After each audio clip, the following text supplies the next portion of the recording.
This feast is not a joyous occasion. This feast is for those who were not blessed enough to be invited to the wedding of the Lamb. So that you, the birds, can eat the flesh.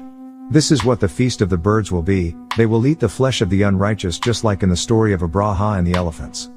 Abraha, 520 to 570 AD, the so-called Christian Nubian from Abyssinia, was the ambitious viceroy of Yemen. He successfully gained the title at a time when many were scrambling and arguing for this illustrious position. Abraha's main competitor for the position of viceroy was a man named Ariat, whom he invited to a duel. Ariat promptly accepted.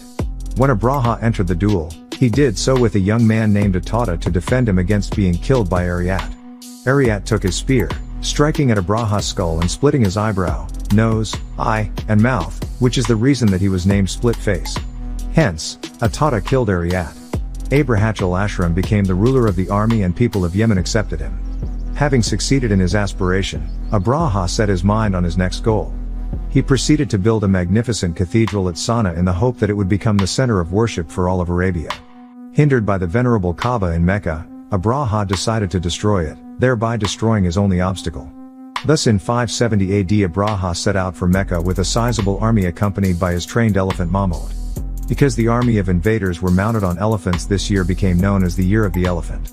Abraha expressed no wish to harm the people or the town, only to demolish the Kaaba. A delegate of Meccan chiefs, of which Abdul-Muttalib, Muhammad's grandfather, was included, sought out to discuss this matter with Abraha.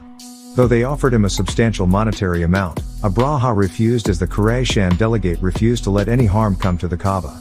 On the advice of Abdul-Muttalib, the people retreated to the hills and outer sectors of the city to await the next move.